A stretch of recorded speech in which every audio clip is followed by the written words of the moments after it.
welcome to Finding Light.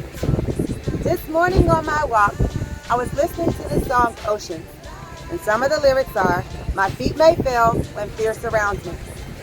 And I was immediately taken to the verse when Peter was walking on the water. So he didn't just haphazardly jump out of the boat and decide to go walk on water. No, they were in the water, they were on the boat, wave starts crashing because the storm's coming up. They see a man walking on water. The Bible says that they were afraid. It says, oh my goodness, I see a ghost. But Jesus says, don't fear, it's not a ghost, it's I.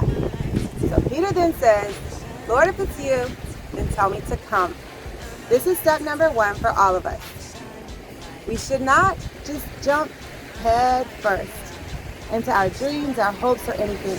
Because sometimes we have things in our head that we think are going to be grandiose that might not end up the way we think, all because we didn't start with step 1 by just asking, Lord, if it's you, then tell me to come. If you want me to go on this journey, give me the word, set me free, and let me go. So Peter asked, he said, Lord, if it's you, then tell me to come. And Jesus gave him an answer, and he said, come. So Peter decides to take the challenge.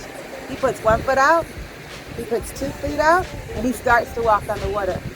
So that is step number 2. After you ask, you need to follow through.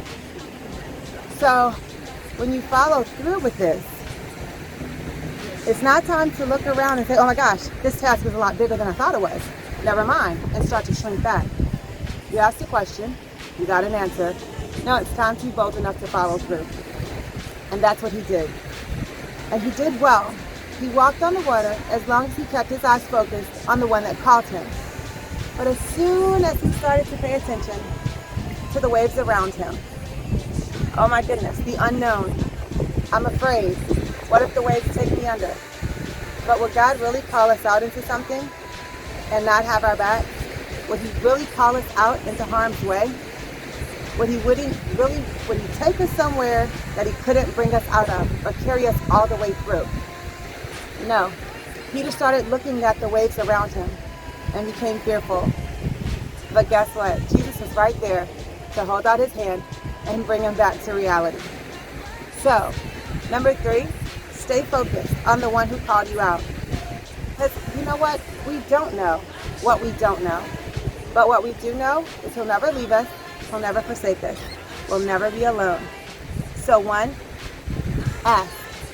2, take the challenge. Be bold enough to walk it out. And 3, don't lose focus. Stay focused on the one who called you out in the first place.